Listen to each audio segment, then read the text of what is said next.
এই মুহূর্তে উত্তর কাশীর ঠিক যেখানে দাঁড়িয়ে রয়েছি এখান থেকে কিছুটা দূর ওপরে গেলে কিন্তু সুখী টপ, যেখানে গতকালকে দ্বিতীয় দফাতে মেঘ ভাঙা বৃষ্টি এবং তার জেরে কিন্তু হরপাবান আসে।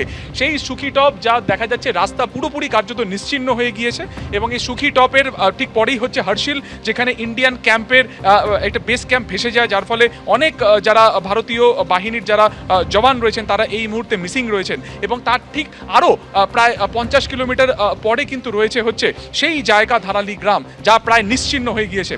যে ক্যামেরা পার্সন ছবি দেখাচ্ছে দিব্যেন্দু সিনহা, যে এই যেখানটাতে আমরা এই মুহূর্তে দাঁড়িয়ে রয়েছি, যেখানে একেবারে যেদিকেই চোখ যায় তা কিন্তু কার্যত ধ্বংসস্তূপে পরিণত হয়েছে।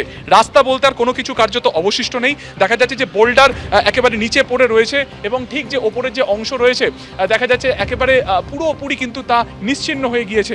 ঘুর পথে এনডিআরএফ, এসডিআরএফ এবং অন্যদিকে আইটিবিপির যারা জওয়ানরা রয়েছেন তারা ঘটনাস্থলে তারা পৌঁছানোর চেষ্টা করছেন এবং একেবারে যে রাস্তা সেই রাস্তার কোনো কিছুই কিন্তু কার্যত অবশিষ্ট নেই।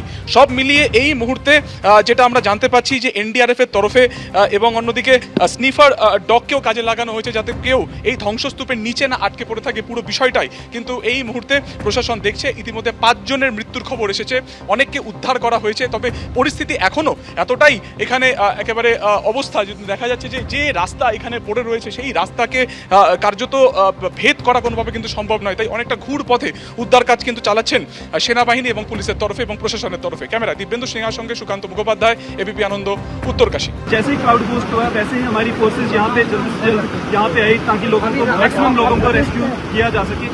इंजीनियर्स बेसिकली टेक्निकल आर्म है, तो बेसिकली हमारे पास प्लांट मशीनरी है जो कि अभी पीछे से आ रही है ताकि और भी डेड बॉडीज जो भी यहाँ पे मलबे में दबी हुई हैं वो ढूंढ सके। उसके अलावा हमारे पास जो भी मेकशिफ्ट रिसोर्सेज यहाँ वहाँ से अवेलेबल हो रहे हैं उसको लेके हम यहाँ पे क्रॉसिंग्स वगैरह बना रहे हैं। अब तक 5 डेड बॉडीज लगभग फाउंड हो चुकी हैं और लगभग 250 से 300 के लगभग आर्मी पर्सनल यहाँ पे रेस्क्यू ऑपरेशन में लगे हुए हैं।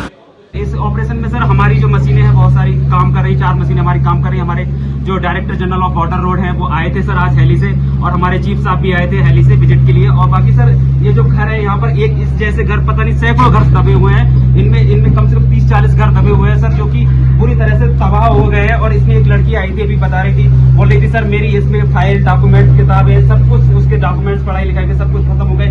उसकी गाय भी थी यहाँ, भैंस भी थी, चारा रखा है ऐसे ही सब दब गई। उसकी दादी नहीं मिल रही है, उसकी माता जी भी नहीं मिल रही है, 4-5 लोग उसके मिसिंग है और ना उसकी बात हो पा रही है, बेचारी परेशान है। बहुत सारे ऐसे ना जाने कितने लोग परेशान